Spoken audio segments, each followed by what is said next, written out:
political leader and Prime Minister, Minister of Home Affairs, Crime Prevention and Disabilities from St. Lucia, the Honorable Jeremiah Norbit MP. Welcome, thank you for being here with us. His Honor, Senator the Most Honorable Reginald Farley, our beloved Chairman of the party, General Secretary of the party, the Most Honorable Jerome Walcott, other members of the Executive and National Council, and all of the wonderful members of the Barbados Labour Party who make this weekend and who make these efforts all worth it, and about whom this entire weekend and this conference is always about. Pastor Bruce Lynch, thank you for your prayer and for your blessings and for your partnership in St. Michael South Central and throughout St. Michael and our communities. Members of Parliament, or especially invited guests, or distinguished awardees, friends from the media, comrades, ladies and gentlemen, friends, all, good evening. It is a unique pleasure for me to serve as conference chair, even as I serve as second vice chair for the last year. And it is perhaps because I reflect on my first ever annual conference with this wonderful Barbados Labour Party. And one of the things that the conference arrangements committee and the entire team and I have tried to come back to, have tried to embody, is certainly on the Friday night that feeling of fellowship and ease with each other, and the kind of excitement that tends to set the tone for the weekend. We know that conference is about the business of the party. We know that we have a lot to talk through, on which to come to terms, but in particular on this Friday, this is about the people who have continued to hold this Barbados Labour Party and this country up.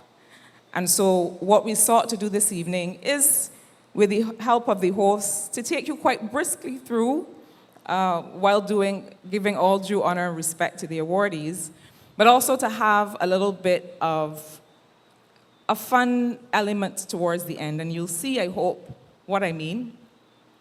This evening, though, is really about remembering and realizing that even as a political party, that we don't do this alone. Those of us who have the unique privilege of serving as a member of Parliament, we do this with and for communities and people, members of the Labour Party who make all our work possible, but also, along with the constituency awardees we're honoring tonight, also people who help us all hold the country up. And so some of our special awardees, you'll notice that we're also honoring tonight. We also try to make things a little different by offering you a QR code that some of the ushers have on their phones, behind which you can read a little bit more about the awardees. Some of you already have booklets where you can read these citations. But again, we keep trying to reinvent and modernize and bring everyone along on this journey of this 87th year of being a Barbados Labour Party. Now, it is also uniquely special for me to be here in Queen's Park, which I count as part of my St. Michael South Central community and really a part of the greater Bridgetown and southern St. Michael area. Now, the truth is that this has been a tremendous, monumental, consequential year for Barbados. And why do I say that? We are about to kick off St. Michael Regathering. There's a lot of excitement about that, and it's timely to be in Queen's Park as we get ready to do that. But even after we kick that off, we are also on December 1st starting the countdown to the 60th year as an independent nation. When you read your conference booklets from tomorrow, in my remarks, I try to reflect on that a bit. And to say that that year, starting December 1st, is a bit more than a year of activity. It is perhaps more a year of action. It is similar to how some of us who, as we get ready for 40 or for 50 or for 60, we have a countdown year where we try to get ourselves in the best shape that we can. And I see that year starting December 1st in that way. That it is a time for us to think about what do we, as a party, as a government, as a country, see as some of the gaps that we can quite easily fill with our own solidarity and our own effort, and take that year to work towards those things. And so, just as we will get ready for St. Michael We Gathering, this conference is the Barbados Labour Party We Gathering. It is where we come together and remind ourselves why we are doing this work. A better life for all. And this theme in particular, when Labour leads, we Bajans succeed, is not so much about claiming ground. It is certainly not a boast. But it is about being able to remember the standard to which we have committed and to never lose sight of that standard. It is a chance for us to also remember that we have managed to mark some significant achievements.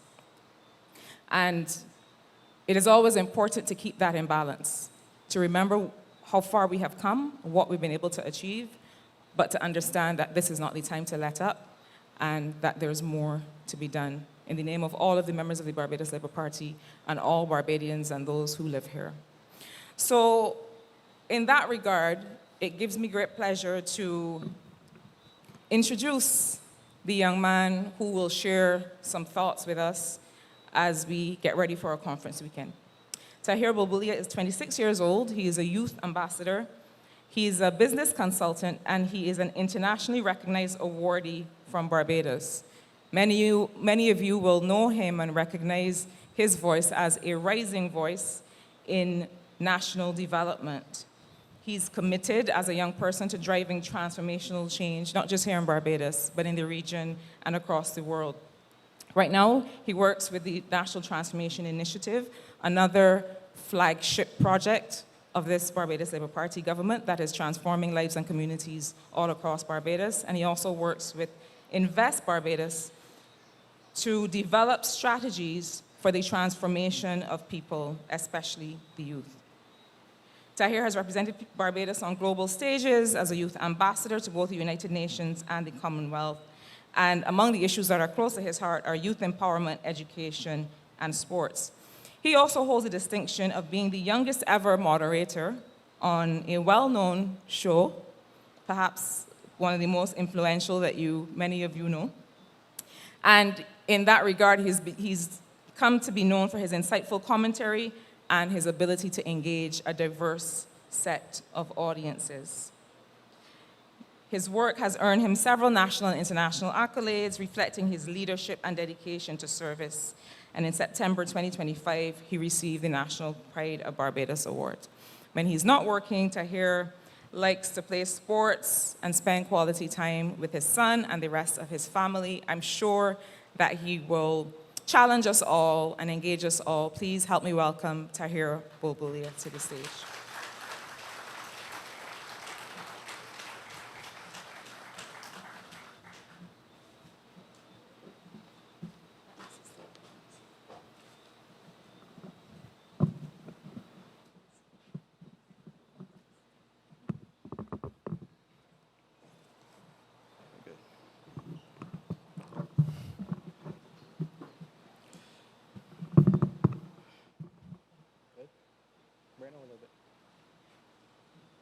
Just a tad bit. Good man, thanks a lot, man. Yeah, that was a good day.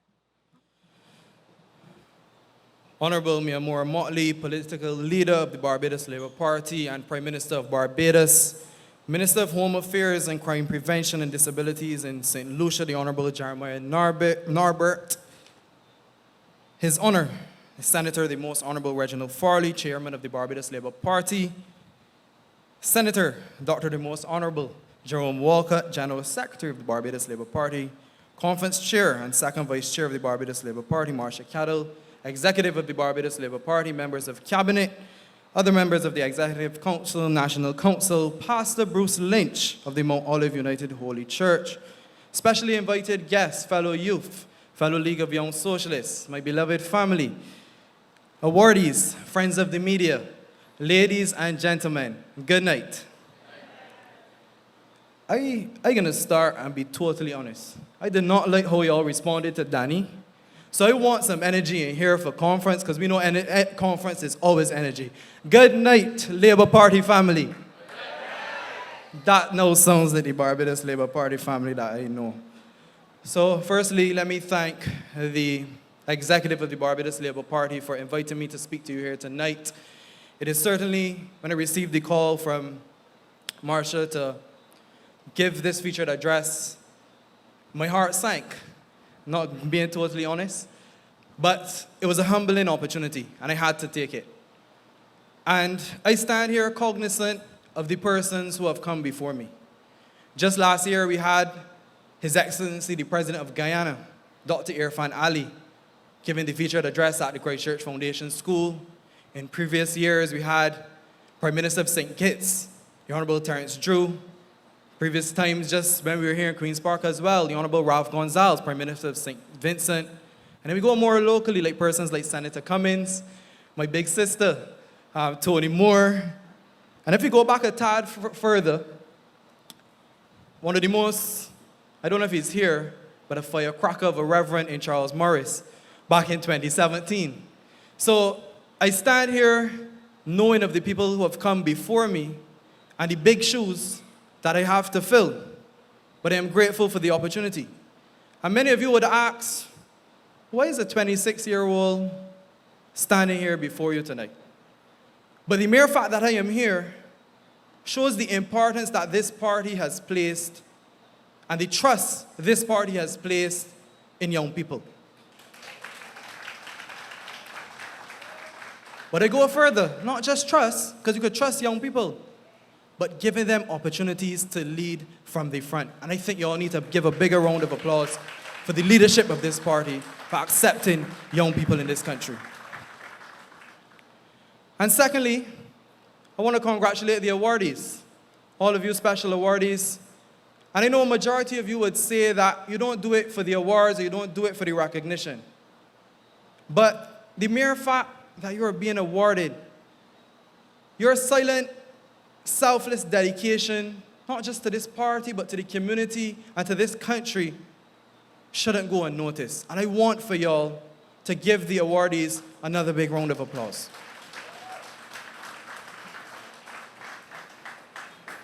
And many of you, as Marsha said, would know me from down to brass tacks.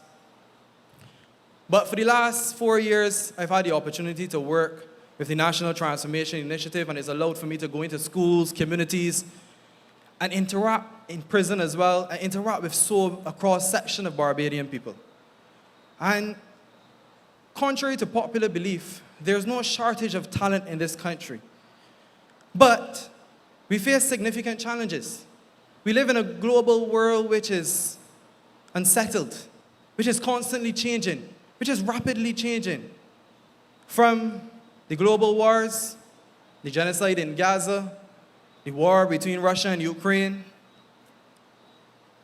the geopolitical issues that we face in the US, which has now come to our doorstep, to the climate crisis that we all know small island developing states face. And with these geopolitical issues and the issues that are going on and the turmoil that is going on, it has caused a supply chain crisis, which has then forced our cost of living to go up. And that is another challenge to us.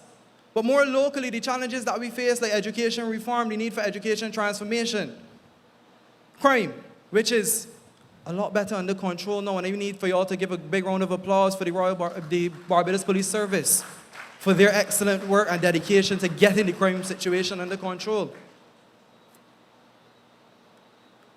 Along with all these issues, the mental health challenges that all of this has caused to us, if we want to accept it or not, because all of us face some form of mental health challenges. And the fact is that Barbados is at a crossroads in its history. We've accepted that. 58 years independence, 4 years as a republic, And we're now moving forward, we're flying. We're reaching newer heights. We're reaching newer markets. We are exploring opportunities that have never been explored before. And it is extremely uncomfortable for many of you. But the fact is that with this rapidly changing world, we have to rapidly change as individuals as well. And the topic for conference this weekend, and I want you all to say it after me, can let it marinate in your brains. When labor leads, Bajans what? You know, I can't hear y'all too well. When labor leads, but they got to spin to that. Bajans has always been successful. And we need more Barbadians succeeding. We need more Barbadians succeeding. And this falls down to each and every one of us at an individual level. And this weekend provides a prime opportunity for you to ask yourself, what can I do to contribute to the development of my country? What can I do to contribute to the development of my community? What role do I have to play in shaping a path for the development of Barbados? Because when I was on brass tacks, everybody complaining. But when you ask what's the solution, everybody going to the back of the line now. But that ain't my job, that ain't my role, that's what we're voting government for.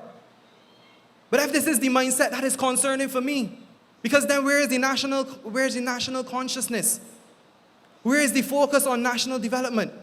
Are you solely going to be dependent on a select few of our society to carry the burden for the rest? So I want you to ask yourself and reflect within and see, what can I do to contribute to the development of my country? Think about it, reflect, and it starts within you. There's a need for a mindset shift.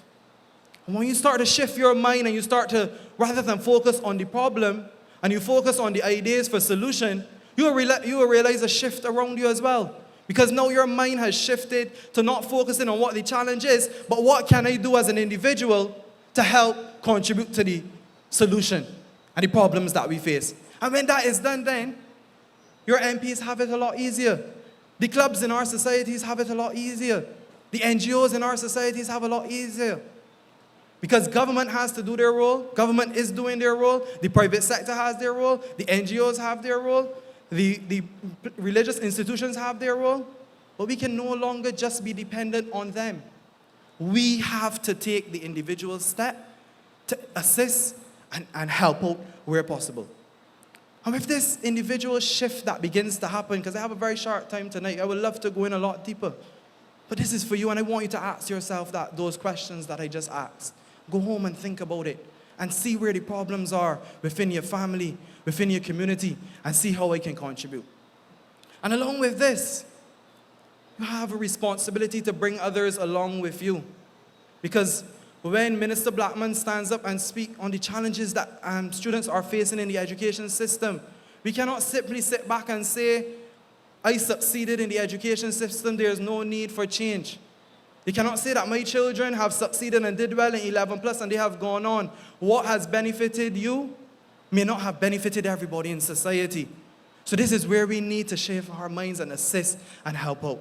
And then when you start to bring others along from that individual perspective, then you can start having conversations and you can start making a dent and encouraging this mindset for people to understand where they're going, what their motivation is, and what they have to do to contribute to the development of their country. And many questions are asked, why does the government do what they do?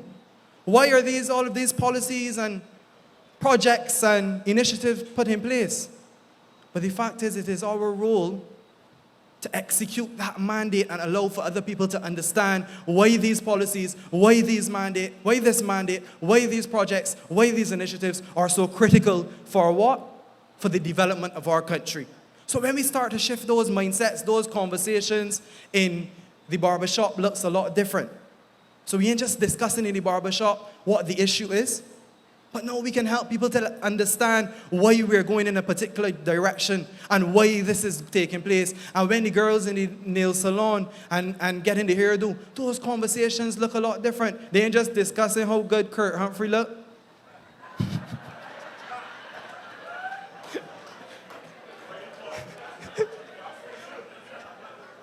sorry, Comrade Kurt. I apologize sincerely. But now those conversations look totally different. And then when you go to the blocks, we discussing opportunities. How can you grow? How can you enfranchise yourself? What business can you do? And at many conversations I have with a lot of you, they say the young people want work. But then when you ask them, so what skills you got? What the answer is? Well, I know. What's the answer? Y'all know the answer. What's the answer? And not just younger people, middle-aged persons as well. So that is where now the identity of people has to be built. And it starts from within, it starts from you. And when you start to make that change, people around you start to change. And you start to empower people. And this is where I want for us to begin shaping our minds. The ministers have their role.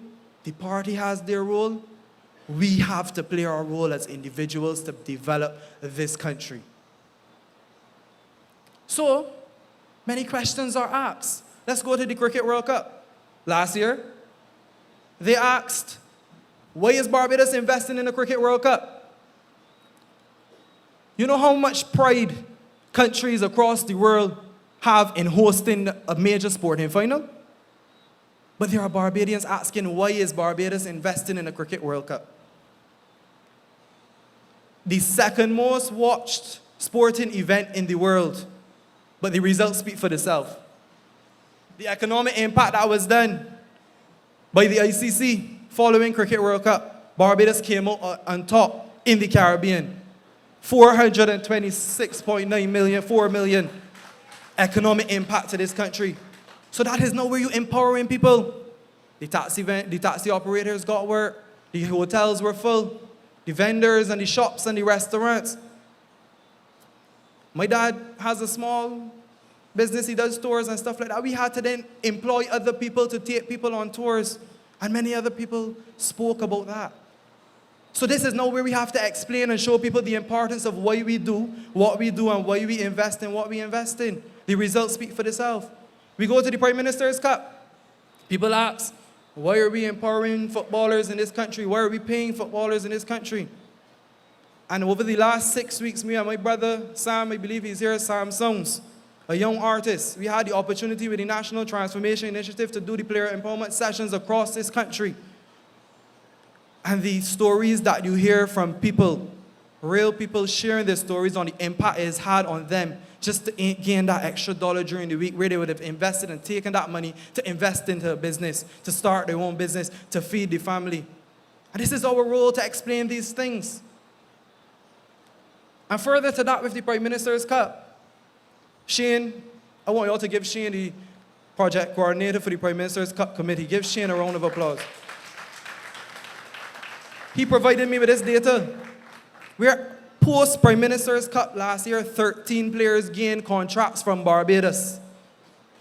13 players gained contracts post-Prime Minister's Cup from Barbados. And then the vendors that have benefited from the Prime Minister's Cup.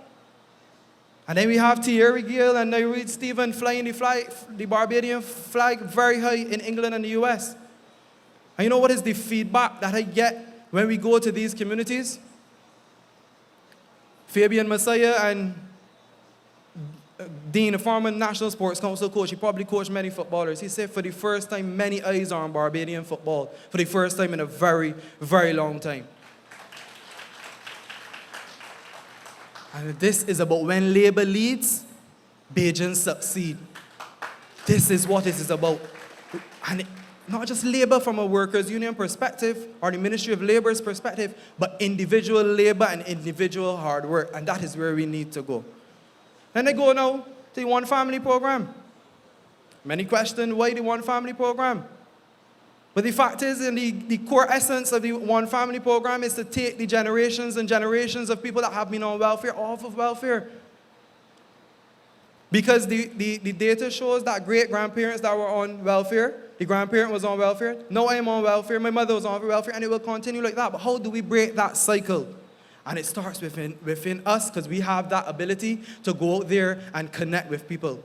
Who I may be able to connect with, or Danny may be able to connect with, you may not be able to connect with, and vice versa. So you have a network, you have a community that you can connect with, and we want to encourage you to go out there and chart that path. And then to the Freedom of Movement Bill. Many persons have questioned why.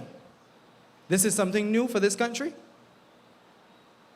Many persons have asked this. But Barbados has always been a place that has welcomed people not just for tourism, but to work, to play, to invest. And in a world where we are living, where countries are building walls, and I got this quote from my dad, so big up my dad. Where countries are building walls, Barbados has always been building bridges. So everybody is becoming so insular. But Barbadians are accepting people. And this is where I can tell my story. My grandparents came here in the 40s. To do what? To seek a better life. All the way from India. And I know there's many from my community in the crowd here tonight. Came here to seek a better life at a time when persons were going to the United States, to Panama, to Brazil, to England. But all the way from India, they chose Barbados because they saw it as an opportunity to become better. And when my grandfather came here in the 40s, he lived in a small, one-bedroom place in Baxter's Road in the heart of the city. He started selling to poor persons and vulnerable people. He started walking and selling, and then he got some money, bought a bicycle, from a bicycle to a bike, from a bike to a car, and then he was able to work in a shop. And this is the story of Barbadians that have come here, migrated from way back, and have lived here and built a family here and provided opportunities for other Barbadians to grow and to develop. And yes, there were rich Indians that came then too, that still have stores in the city. So we are welcoming all, and this is where now we as a people, as individuals, have a role to play in shaping the mindsets and the development of our country. But ladies and gentlemen, it starts from within. I know there's a saying that goes, if you don't know where you come from, you don't know where. And unfortunately, there's a few thorns that don't know where they come from. And they don't know what. But my friend Charles and the people of St. John will sort that out. But that's a conversation for another night. But ladies and gentlemen, I really hope that you can sit and reflect tonight. Start from tonight. Don't wait till tomorrow. Start from tonight as you go home. Reflect and see what it is I can do to contribute to my country. What it is I can do to contribute to my family. What it is that I can do to contribute to my community. Because when you become better, the people around you becomes better. And we need a lot more positive vibes, positive energy around this country. And the more positivity we can spread, the better it will be for the development of Barbados in years to come. So ladies and gentlemen, I wish you all the best this weekend. This is your prime opportunity to create that plan, create that strategy, and move forward. Good night, and God bless.